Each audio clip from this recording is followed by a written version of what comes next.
है ब्रह्मरंध्र का खुलना। यही वह सूक्ष्म द्वार है जिससे आत्मा परम चेतना में प्रवेश करती है।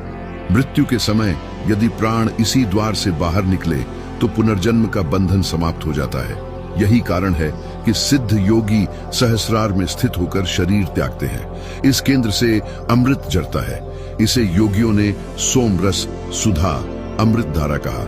यह अमृत स्थूल द्रव्य नहीं बल्कि दिव्य ऊर्जा है। जब यह शरीर में फैलती है तो साधक को अलौकिक शांति मिलती है। शरीर हल्का हो जाता है जैसे सोने से ढला हो। कहा गया है कि यह अमृत रोग, क्लेश और मृत्यु की सीमा को तोड़ देता है। यह अमृत योगियों के चेहरे पर दिव्य आभा बनकर प्रकट होता है। सहस्रार के खुलने पर भीतर दिव्य नाद सुनाई देते हैं। यह नाद बाहरी कान से नहीं आंतरिक श्रुति से सुने जाते हैं। पहले घंटी जैसी ध्वनि, फिर वीणा की मधुरता, फिर शंख का स्वर, फिर आकाशीय गूंज। ये ध्वनियां बाहर नहीं बल्कि आत्मा की गहराई से निकलती हैं। अंततः सभी ध्वनियां विलीन होकर केवल मौन रह जाता है। वही मौन सहस्रार का असली मंत्र है। यह चक्र केवल आत्मा और परमात्मा का मिलन नहीं कराता बल्कि साधक को दिव्य अनुभूतियों की बौछार देता है। कभी अचानक दिव्य सुगंध फैल जाती है, कभी आकाश से पुष्प वृष्टि प्रतीत होती है, कभी आकाशीय लोकों की झलक मिलती है।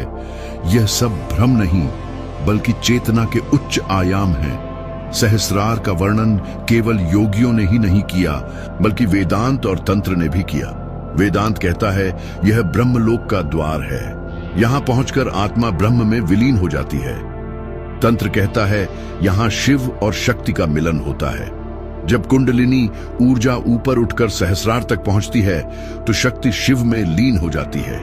यही महायोग, यही महासमाधि है। सहस्रार में प्रवेश के साथ साधक को सभी लोकों का ज्ञान हो सकता है। भूर लोक से लेकर सत्यलोक तक सभी सहस्रार में समाहित हैं। यही वह स्थान है जो इन सब लोकों को जोड़ता है।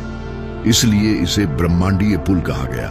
मृत्यु का रहस्य भी इसी से जुड़ा है। सामान्य जीव के प्राण मृत्यु के समय नाभि, हृदय या गले से बाहर जाते हैं। इसलिए वह पुनर्जन्म के चक्र में बंधा रहता है।